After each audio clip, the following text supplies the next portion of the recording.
ప్రశాంతంగా నిద్రపోయేందుకు నీంద్ యాప్లోకి అడుగుపెట్టండి. ఈ క్షణమే నీంద్ యాప్ను డౌన్లోడ్ చేసుకోండి. ఒత్తిడిని తగ్గించి ప్రశాంతమైన నిద్రలోకి మిమ్మల్ని తీసుకెళ్లే చక్కని కథలు, ధ్యాన పద్ధతులు, ఆహ్లాదకర సంగీతాన్ని మీరు నీంద్ యాప్లో మాత్రమే వినండి. ఇవే కాకుండా పలు రకాల స్లీప్ ప్రోడక్ట్స్ అయిన sleep gummies, milk mix, sleep tea bags గురించిన సమాచారం తెలుసుకోవచ్చు. ఈ ప్రోడక్ట్స్కి మీరు బానిస అయ్యే అవకాశమే లేదు. వీటిని వాడడం వల్ల మీకు ఎటువంటి సైడ్ ఎఫెక్ట్స్ కూడా ఉండవు. సంపూర్ణంగా నిద్రపోయేందుకు ఇవి సహకరిస్తాయి. మీ నిద్రానుభవాన్ని మరింత మెరుగుపరుస్తాయి. నమస్తే, నా పేరు ప్రత్యూష. రాజేంద్ర రచించిన 3 కాళ్ల జింక రాజు కోసం 3 జన్మలెత్తింది అనే కథను చదివి వినిపిస్తాను. 3 కాళ్ల జింక వినటానికి వింతగా ఉందా? అదేదో జన్యుపరమైన లోపం వల్ల ఆ జింక అలా పుట్టలేదు. పూర్వజన్మలో మనిషిగా ఉన్నప్పుడు కోపంతో ఓ అతిథిని అవమానించింది. మరణానికి అదే కారణమైంది. దాంతో ఆ తర్వాత జన్మలో జింకగా పుట్టి రాజుగారిని తొలుత 30 తిప్పలు పెట్టి అంతఃపురంలో ఓ ఇద్దర్ని, అదే దొంగల్ని పట్టించింది. మళ్లీ మనిషిగా మారి శత్రుదేశంలో రాజుతో యుద్ధం చేసి ఆఖరికి రాజుగారి ప్రాణాలు కూడా కాపాడుతుంది. జింక ఇంత చేసిందా? ఎందుకో తెలుసా? తాను చేసిన తప్పులకి ప్రాయశ్చిత్తంగానే ఆఖరిగా మళ్లీ జింకగానే తన జీవితాన్ని ఎలా ముగించిందో ఈ కథలో తెలుసుకుందాం. అయితే మనం కథలోకి వెళ్లే ముందు సౌకర్యవంతమైన స్థితిలోకి వెళ్దాం. ముందుగా మీకు ఇష్టమైన రీతిలో పడుకుని అన్ని లైట్లు ఆఫ్ చేసి మీ కళ్ళు మూసుకోండి. నెమ్మదిగా గాలి పీలుస్తూ లోతైన శ్వాస తీసుకొని వదలండి. ఈ ప్రపంచాన్ని, ఇవాల్టి జ్ఞాపకాలను మెల్లగా పక్కకు నెట్టి నిద్రలోకి క్రమంగా జారుకునే సమయమిది. మరోసారి నెమ్మదిగా గాలి పీలుస్తూ లోతైన శ్వాస తీసుకుని మీ శరీరంలోని ఒత్తిడిని బయటికి వదిలివేయండి. ఇప్పుడు చేయాల్సిందల్లా విశ్రాంతి తీసుకోవడం, సేద తీరడం, మునుపటి స్థితికి రావడం. మీరు ఇప్పుడు మంచం మీద ఉన్నారు. రోజువారీ అలసట నుంచి మీ శరీరం విశ్రాంతి తీసుకున్నట్లుగా మీకు అనిపిస్తుంది. కాళ్ళు నుంచి మొదలుపెట్టి మీ అవయవాల్లో ఒత్తిడిని ఒక్కొక్కటిగా బయటకు పంపించేయండి.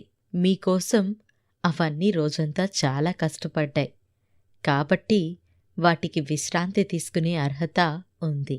ముందుగా మీ పాదాల్లో మొదలైన విశ్రాంత అనుభూతి క్రమంగా మీ మోకాలి కింది భాగానికి చేరుతుంది. అక్కడి నుంచి మోకాళ్లలోకి ప్రవేశిస్తుంది. ఇప్పుడు మీ కాలి ఎగువ భాగాన్ని విశ్రాంతి తీసుకొనివ్వండి. ఈ విశ్రాంత అనుభూతి క్రమంగా మీ పొత్తి కడుపు నుంచి వెన్నెముక గుండా ఎగువ వీపు వరకు వచ్చి తర్వాత ఛాతీలోకి ప్రవహిస్తున్నట్లుగా గుర్తించండి. అక్కడి నుంచి మీ భుజాల్లోకి, తరువాత చేతుల్లోకి, చివరిగా వేలి కొనల వరకు వెళ్తున్నట్లుగా అనుభూతి చెందండి. ఆపై మీ మెడ, తల, ముఖం వరకు అనుభూతి ప్రవహిస్తుంది. ఇప్పుడు మీ శరీరం మొత్తం ప్రశాంతంగా, రిలాక్స్డ్గా, నిద్రకు సిద్ధంగా ఉంది. త్వరలో మీరు చక్కని నిద్రలోకి జారుకుంటారు. డ్రీమ్ల్యాండ్లో ప్రశాంతంగా ప్రయాణిస్తారు. ఈ ప్రయాణం ఉదయం వరకు కొనసాగుతూ ఉంటుంది. కాబట్టి మీరు కథని వింటున్నప్పుడు మీ శ్వాసను కూడా అనుసరించండి. అద్భుతమైన నిద్రానుభవం కోసం మీ శరీరం మొత్తానికి విశ్రాంతినిస్తూ స్థిరంగా ఉండండి. గుణపాలం అనే రాజ్యంలో విక్రమసేనుడు అనే రాజు ఉండేవాడు. అతను విల్లు పడితే ఏకలవ్యుడే మళ్ళీ పుట్టాడా అనేంతలా అందరూ ఆశ్చర్యపోయేవారు. లక్ష్యం ఎంత దూరంలో ఉన్నా సరే గురి తప్పకుండా అతని బాణం ఛేదించేది. అలానే కత్తి తిప్పడంలోనూ అతని వంటి వీరుడు లేడని ప్రసిద్ధి. ఇక దేశంలోనే అత్యంత వేగంగా పరిగెత్తే గుర్రం కూడా విక్రమసేనుడి వద్ద ఉండేది. ఆ గుర్రాన్ని అతడు దౌడు తీస్తుంటే దుమ్ము ఆకాశాన్ని తాకేది. ఏ విద్యలోనూ తనకి సాటి వచ్చే రాజు అప్పట్లో ఎవరూ లేరని ప్రసిద్ధి. అంతటి మహావీరుడైన విక్రమసేనుడికి కూడా ఒక బలహీనత ఉండేది. అదే అడవి జంతువుల్ని వేటాడ్డం. అలా అని అతను ఏ జంతువుని చంపేవాడు కాదు. జంతువుని బంధించి దాని మెడకి తన బొమ్మ ఉన్న బెల్టుని వేసి మళ్ళీ అడవుల్లోనే వదిలేసేవాడు. దాని అర్థం ఇక ఆ జంతువుని ఏ వేటగాడు వేటాడడానికి వీల్లేదని ఆదేశం. అలా ఆ దేశంలో ప్రజలతో పాటు అడవిలోని జంతువుల్ని కూడా విక్రమసేనుడు సంరక్షించేవాడు. ఓ రోజు ఉదయం అలా వేటకు వెళ్లిన విక్రమసేనుడికి జింకల గుంపు కనిపించింది. వాటిని పరిశీలనగా చూడగా అందులో ఒక జింకకి మాత్రం తన బొమ్మ ఉన్న బెల్టు కనిపించలేదు. వెంటనే తన గుర్రాన్ని ఆ జింక వైపుకి పోనించాడు. ఆ జింక కూడా రాజు రాకని ఒక కంటితో గమనిస్తూనే ఉంది. గుర్రం సమీపించే కొద్దీ ఆ జింక చిన్న పరుగు అందుకుంది. దాంతో రాజుకి కూడా విషయం అర్థమైంది. గుర్రాన్ని దౌడు తీయించాడు. అదే సమయానికి జింక కూడా వేగాన్ని అందుకుంది. జింక, గుర్రం పోటాపోటీగా పరిగెత్తుతున్నాయి. కానీ జింక పైకి వల విసిరేలోగా అది గుర్రం కంటే 4 అడుగుల దూరం ముందుకి దూకి తప్పించుకుంటూ వచ్చింది. దాంతో విక్రమసేనుడికి గుర్రం, జింక పరుగులలో సైన్యంతో పాటు మంత్రి కనిపించినంత దూరంలో వెనకబడిపోయి ఉన్నారు. జింక వేగాన్ని చూసి విక్రమసేనుడు ఆశ్చర్యపోతూ, నా జీవితంలో ఎన్నో జింకల్ని చూశాను, కానీ ఇంత వేగంగా పరిగెత్తే జంతువుని చూడలేదు. ఇది అసలు జింకేనా, ఇంకేదైనా మాయనా అని సందేహించాడు. దీని కథ ఏంటో ఈరోజు చూడాలి అని వలని పక్కకు విసిరేసి గుర్రాన్ని మరింత దౌడు తీయించాడు. కానీ రాజుకి మళ్లీ ఓటమి తప్పలేదు. గుర్రం అలసిపోయినట్లు కనిపించింది. విక్రమసేనుడు కూడా దాదాపు అలసిపోయాడు. అప్పటికి రాజుగారిని మంత్రితో పాటు సైన్యం సమీపించగలిగింది. రాజుగారి పరిస్థితి చూసిన మంత్రి, మీరు విశ్రాంతి తీసుకోండి మహారాజా, ఆ జింకని మేము బంధిస్తాం అని సర్య సైన్యాధ్యక్షుడు అమరేంద్ర వైపు చూశాడు. అతని ఆదేశాల మేరకు సైన్యం 4 వైపులా పరుగులు పెట్టింది. గుర్రం దిగిన విక్రమసేనుడు చెట్టు నీడ వెళ్లి నిద్రకి ఉపక్రమించాడు. జింక ఆలోచనల కారణంగా అతనికి కల్లో కూడా అదే వచ్చింది. ఆ క్రమంలో జింక కేవలం 3 కాళ్లతోనే పరిగెత్తడం రాజుగారికి గుర్తొచ్చి వెంటనే కళ్ళు తెరిచాడు. ఆశ్చర్యం! తనని అప్పటి వరకు ఉరుకులు పరుగులు పెట్టించిన ఆ జింక తన కాళ్ల వద్ద తలవాల్చి పడుకుని ఉంది. రాజుగారు నెమ్మదిగా తల తిప్పి, ఇది ఎలా సాధ్యమైంది అన్నట్లు మంత్రి వైపు చూశాడు. మంత్రి మాత్రం సింపుల్గా, ఆ జింకని మనం బంధించాం, అది మనకి మచ్చికైంది అన్నట్లుగా సైకిల్ చేశాడు. దాంతో విక్రమసేనుడు అక్కడే ఉన్న వైద్యుణ్ణి పిలిచి జింక 4వ కాలికి ఏమైందో చూడమని ఆదేశించాడు. రాజుగారి ఆదేశాలతో జింకని పరిశీలించిన వైద్యుడు ఆ జింకకి 4వ కాలు అసలు పుట్టలేదని విన్నవించాడు. అయినప్పటికీ 3 కాళ్లతో ఆ జింక వేగానికి అబ్బురపడిన రాజు దాన్ని తన రాజ్యానికి తీసుకుపోవాలని ఆశిస్తాడు. ఆ మేరకు ఏర్పాట్లు చేయాలని కూడా ఆదేశిస్తాడు. కానీ జింకని సైన్యం పట్టుకోలేదని, అదే లొంగిపోయిందన్న విషయం రాజుకి ఆ తర్వాత అర్థమవుతుంది. సాయంత్రం వేళ కావడంతో రాజుగారు అడవి నుంచి రాజ్యానికి వెళ్లాలని బయలుదేరతాడు. రాజు అడుగు వేయగానే జింక కూడా లేచి అడుగు వేస్తుంది. అలానే రాజుగారు రథం ఎక్కగానే జింక కూడా చెంగున రథంపైకి ఎగిరి రాజుగారి పక్కన కూర్చుంటుంది. దాంతో రాజుగారు కూడా ఆ జింకని ప్రేమగా తలపై చెయ్యి వేసి నిమరగానే అది రాజుగారి ఒడిలో తల పెట్టుకుని హాయిగా నిద్రపోతుంది. అలానే రాజ్యానికి వెళ్లిన జింక ఎవరూ ఊహించని విధంగా తొలుత రాజుగారి భార్యగా, చివర్లో వీరనారిగా రాజుగారి ప్రాణాలు కాపాడుతుంది. రాజ్యంలో జింకకి ఎలాంటి లోటు లేకుండా చూసుకోవాలని విక్రమసేనుడు ఆదేశిస్తాడు. కానీ జింక మాత్రం రాజుని వదిలిపోయేది కాదు. చివరికి అంతఃపురంలోకి కూడా దానికి ప్రవేశం ఉండేది. అంతఃపురంలోని పరివారం ఒకటే హడావుడి. రాజుగారి మణిరత్నం కనిపించడం లేదట అంటూ పరిచారకులు ఒకరితోనొకరు మాట్లాడుకుంటూ కనిపించారు. రాజుగారు స్నానానికి వెళ్ళినప్పుడు ఓ 6 పనివారు మాత్రమే అక్కడ ఉండడంతో అందులో నుంచి ఒకరు ఆ దొంగతనానికి పాల్పడి ఉంటారని మంత్రి తేల్చారు. కానీ ఆ 6లో ఎవరు అని తేల్చడం పెద్ద కష్టంగా మారింది. దోషులు ఎవరో తేలనిదే వారిని శిక్షించకూడదని రాజుగారు ముందే ఆదేశించారు. దాంతో దోషిని తేల్చడం పెద్ద తలనొప్పిగా మారింది. రాజుగారికి ఆ మణిరత్నం వారి తండ్రి గారు బహుమతిగా అందించారు. తరతరాలుగా వస్తున్న ఆ హారాన్ని చేజార్చుకోవడంతో రాజుగారికి రోజురోజుకి భోజనం, నిద్ర మానేసి డీలా పడిపోతూ కనిపించారు. రాజుగారి భోజనం చేయకపోవడంతో జింక కూడా భోజనం మానేసి అది కూడా సన్నగా మారిపోయింది. చివరికి ఇదే తంతు కొనసాగితే రాజుగారిని రక్షించుకోవడం కష్టమని వైద్యులు తేల్చేశారు. దాంతో జింక కూడా బాధతో రాజుగారి పాదాలపై తలవాల్చి కన్నీళ్లు పెట్టుకుంది. జింక కంటి నుంచి ఓ 2 కన్నీటి బొట్లు రాజుగారి ఎడమ కాలి బొటన వేలుపై పడతాయి. జింక తన కోసం అలా బాధపడటం చూసి రాజుగారు కళ్ళు కూడా చెమర్స్తారు. చివరికి దొంగని కనిపెట్టే బాధ్యతని జింక తీసుకుంటుంది. అది నెమ్మదిగా నడుచుకుంటూ ఆ 6 అనుమానితుల్ని ఉంచిన గది వద్దకు వెళ్ళగా అక్కడ ఓ 2 గుసగుసలాడుకుంటూ కనిపిస్తారు. కాసేపు అక్కడే ఉన్న జింక వెంటనే రాజుగారి వద్దకి తిరిగొచ్చి అతని పాదాల్ని నెమ్మదిగా తన నోటితో పట్టుకుని లాగుతుంది. రాజుకి జింక ఏదో తనకి చూపించబోతుందని అర్థమై నెమ్మదిగా లేచి జింకతో పాటు ఆ గది వద్దకు వెళ్తాడు. అక్కడికి వెళ్ళగానే జింక అందులోని 2 గట్టిగా తన ముందరి కాళ్లతో తంతుంది. దాంతో రాజుకి విషయం అర్థమై వారిని గద్దిస్తాడు. వాళ్ళు తప్పు ఒప్పుకొని ఆ మణిరత్నం దొంగిలించింది తామే అని ఒప్పుకుంటారు.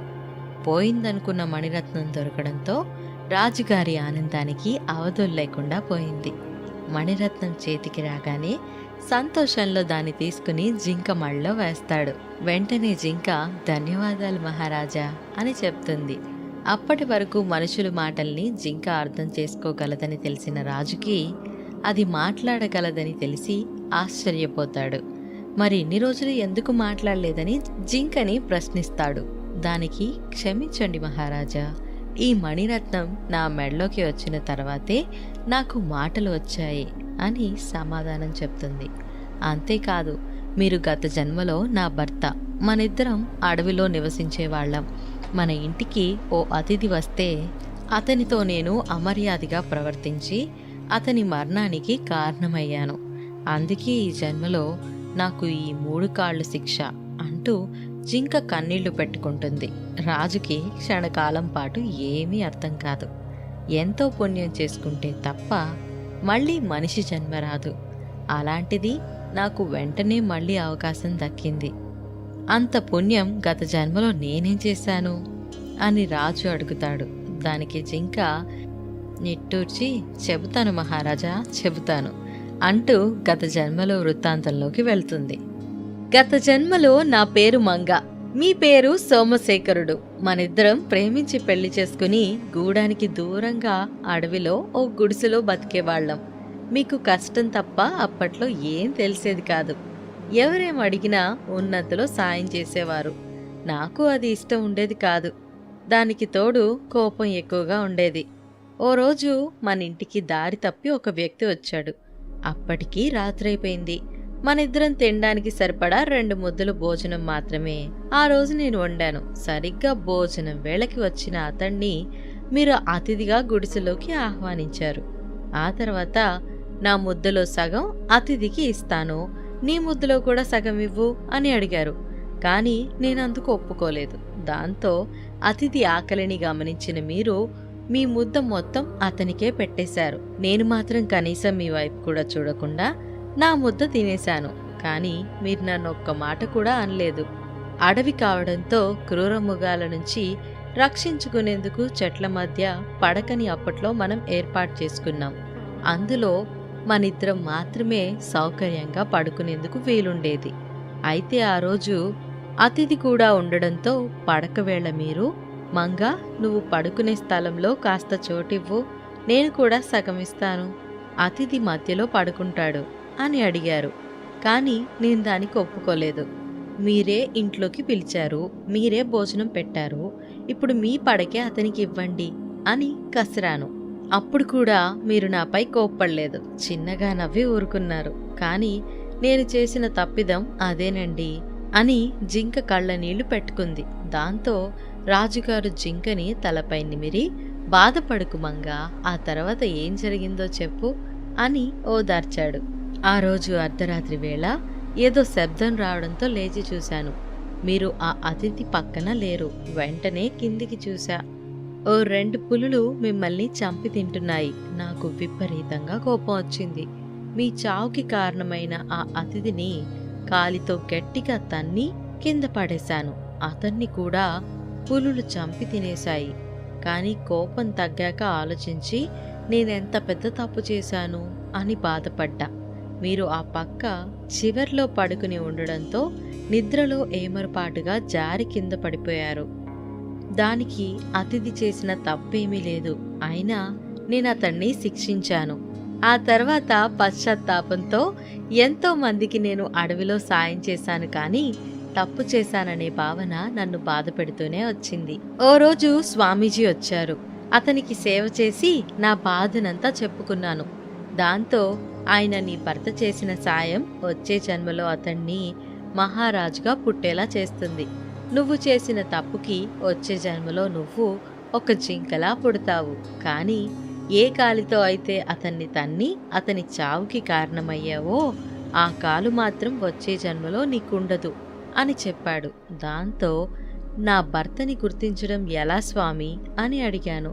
దానికి ఆయన, నీ భర్త దగ్గరికి వచ్చినప్పుడు నీకు చెప్పలేనంత శక్తి, వేగం వస్తుంది.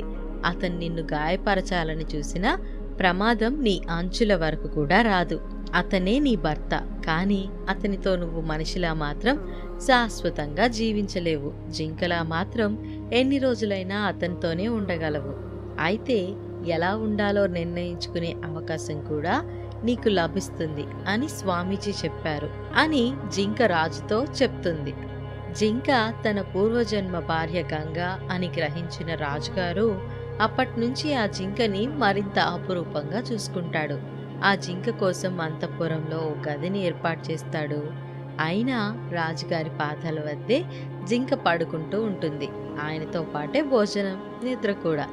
దాంతో రాజుగారికి మరో లోకమే లేకుండా పోయింది. రాజుగారి ఏమరపాట్లో ఉండటాన్ని గమనించిన సర్వ సైన్యాధ్యక్షుడు అమరేందర్ రాజ్యాన్ని హస్తగతం చేసుకోవాలని ఆశిస్తాడు. ఆ క్రమంలో శత్రుదేశ రాజు సాయం కూడా కోరతాడు. జింక మాయలో పడిన రాజు ఆ దురాలోచనని పసిగట్టలేకపోతాడు.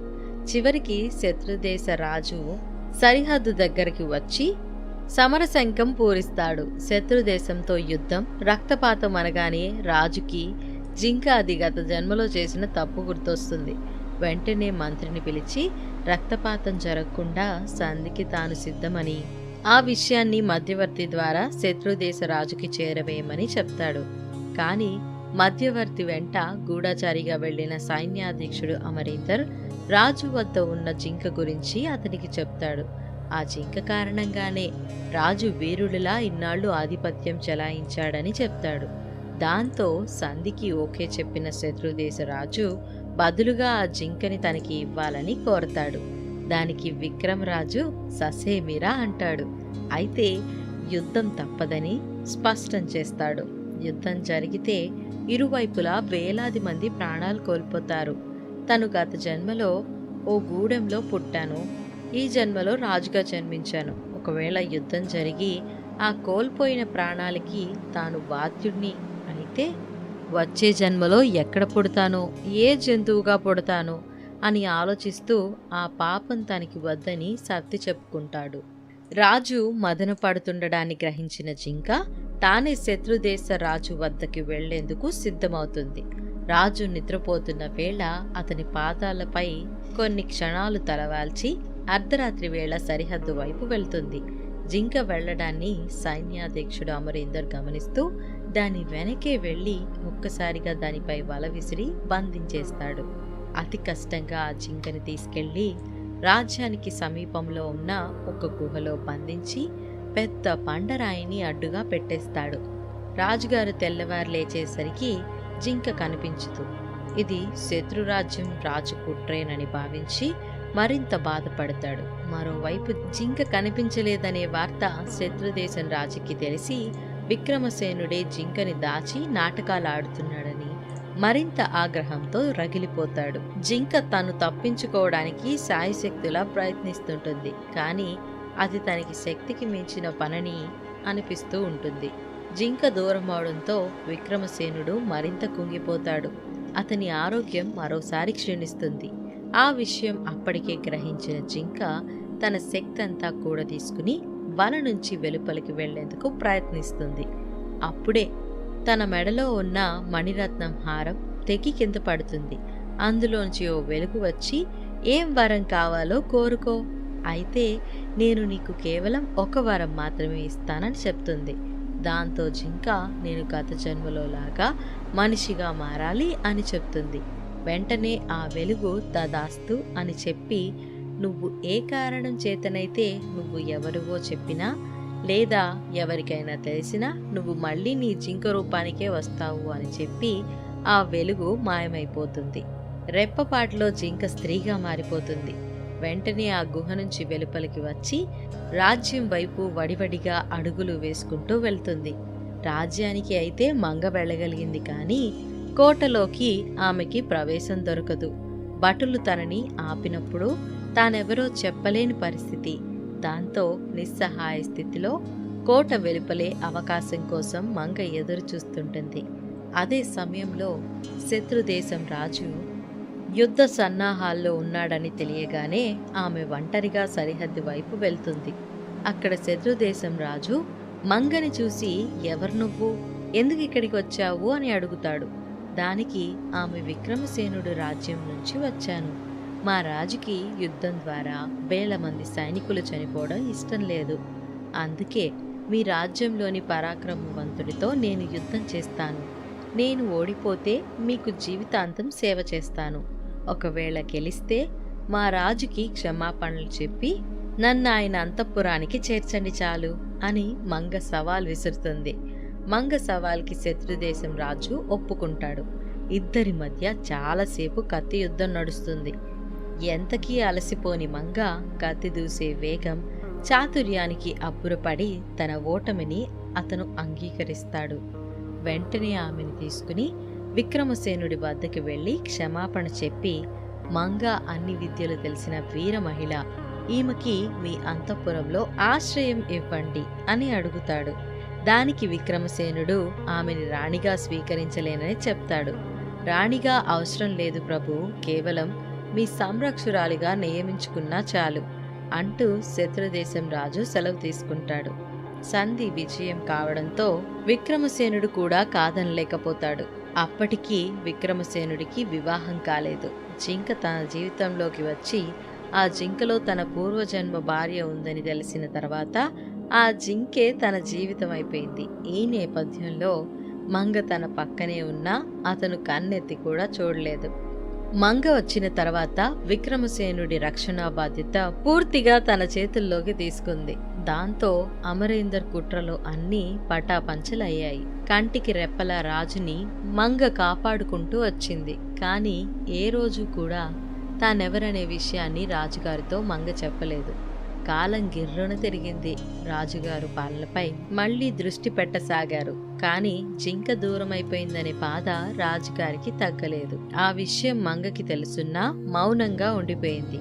ఓ రోజు సభ జరుగుతుండగా అమరేందర్ విషం పూసిన కత్తిని రాజుగారి గుండెపైకి విసరడం మంగ గమనించింది. రాజుగారి గుండెకి తన గుండెని అడ్డుపెట్టింది. విక్రమసేనుడికి క్షణకాలం పాటు ఏం జరిగిందో అర్థం కాలేదు. కానీ తన పాదాలపై మాత్రం ఓ స్త్రీ పడి ఉందని తెలుస్తుంది. కిందకి చూస్తుండగానే తన ఎడమకాలి బొటని వేలుపై ఓ 2 కన్నీటి బొట్లు పడ్డాయి. వెంటనే రాజుగారు మంగా అని గట్టిగా అరుస్తాడు. మెరుపు మెరిసినట్లు ఆ స్త్రీ జింకగా మారిపోతుంది. సోమశేఖర, గత జన్మలో పరోక్షంగా నీ మరణానికి నేనే కారణమయ్యాను. ఈ జన్మలో నీ ప్రాణానికి నా ప్రాణం అడ్డువేసి ప్రాయశ్చిత్తం చేసుకున్నా. యుద్ధం చేయకుండా ఎన్నో వేల మంది ప్రాణాల్ని కాపాడావు. నువ్వు ప్రజల కోసం బతకాలి అని జింక తుది శ్వాస విడుస్తుంది. ప్రాణం చాలా విలువైంది, తిరిగి రానిది కూడా. కానీ ఇప్పటికీ మన సమాజంలో చాలామంది రోడ్డుపై కారు లేదా బైక్ ప్రయాణిస్తున్నప్పుడు వెనక నుంచి అంబులెన్స్ వస్తున్నా సైడ్ ఇచ్చేందుకు ఇష్టపడటం లేదు. ఆ అంబులెన్స్లో ప్రాణంతో పోరాడేది ఒక వ్యక్తే కావచ్చు, కానీ అతనితో ముడిపడిన జీవితాలు ఎన్నో ఉంటాయి. మనం అంబులెన్స్కి సైడ్ ఇవ్వడం ద్వారా 1 నిమిషం మన పనికి ఆలస్యంగా వెళ్ళొచ్చు. కానీ ఒకవేళ అదే నిమిషం ఆలస్యమైతే ఆ వ్యక్తి ప్రాణం పోతే? ఈ ప్రపంచంలో అత్యంత విలువైన ప్రాణాన్ని తొందరపాటు, అసూయ, అనుమానం, కోపంతో తీసుకోవద్దు కూడా. మనిషి జీవితం మళ్ళీ మళ్ళీ రానిది. ఉన్న రోజుల్లో అందరితో మంచిగా ఉందాం, మెరుగైన సమాజాన్ని నిర్మిద్దాం. ఇది ఇవాల్టి కథ. ఇక మీరు హాయిగా నిద్రలోకి జారుకోండి.